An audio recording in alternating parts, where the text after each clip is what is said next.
அண்ணாவும் மோதிக்கிறாங்களா? அப்படி எதுனா நம்ம நினைக்கிறோமா? சட்டமன்றத்தில் சமகால அரசியல்வாதிகள் மோதிக்கிறாங்க.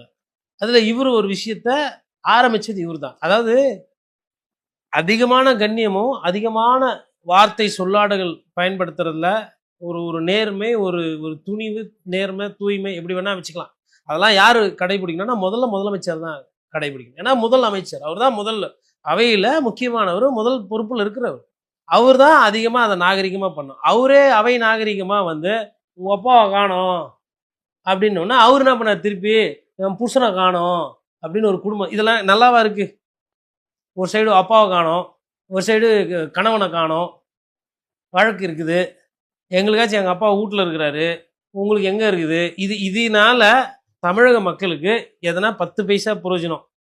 நல்ல குடி தண்ணி கிடைக்க போகுது, விவசாயிகளுக்கு பயிர் கடன் ரத்தாக போகுது, இல்லை உடனே வந்து 2500 கிடைக்க போகுது, எதனா லாபம் இருக்கா இந்த கருத்துக்களால்? கலாய்க்கிறதுக்கு அதுவா இடம்? இந்த பொலிட்டிக்கல் ஃபைட்டு பர்சனல் ஃபைட்டாகவும் மாறுதா? குடும்ப தகராறாக போய் நிற்கிதுங்க. குடும்ப தகராறு, உங்கள் குடும்ப பிரச்சனையை உங்கள் குடும்பம் நீங்கள் சேர்ந்து வாழுங்க, தனியாக இருங்க, வீட்டில் வச்சுக்கோங்க, வெளில வச்சுக்கோங்க, நாட்டில் என்ன வேணா பண்ணுங்க. அதை பேசுறதுக்காக சட்டமன்றத்துக்கு உங்களுக்கு ஓட்டு போட்டு அமிச்சாங்க.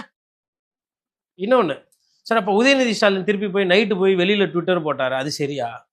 அவர் சட்டமன்றத்தில் பண்ணல, தனியாக போய் அவரோட அக்கௌண்ட்டில் நைட்டு பேரவைக்கு வெளியில் போய் போடுறாரு. அது கூட ஒரு சிலர் பார்த்தீங்களா அவர் எவ்வளோ சீப்பாக நடந்துக்கிறாரு கமெண்ட் போடுறாருங்க. நான் என்ன சொல்கிறேன்னா, இதில் திமுக தாவேக்கான்னு பிரித்து பார்க்காம ஒரு விஷயத்தை பார்ப்போம். உதயநிதி ஸ்டாலின் அடிப்படையில் யாரு? ஸ்டாலின் அவர்களோட மகன். ஓகே, ஃபர்ஸ்ட் அப்பனுக்கு புள்ள, அப்பாவுக்கு புள்ள, அதுக்கப்புறம் தான் மற்றது. நீங்க வந்து எங்க அப்பாவை பத்தி பேசுவீங்க, கிண்டல் பண்ணுவீங்க, நான் உட்காந்து சொப்பு வச்சு விளையாடின்னு இருப்பேனா? அந்த கோவம் நியாயமா இல்லையா?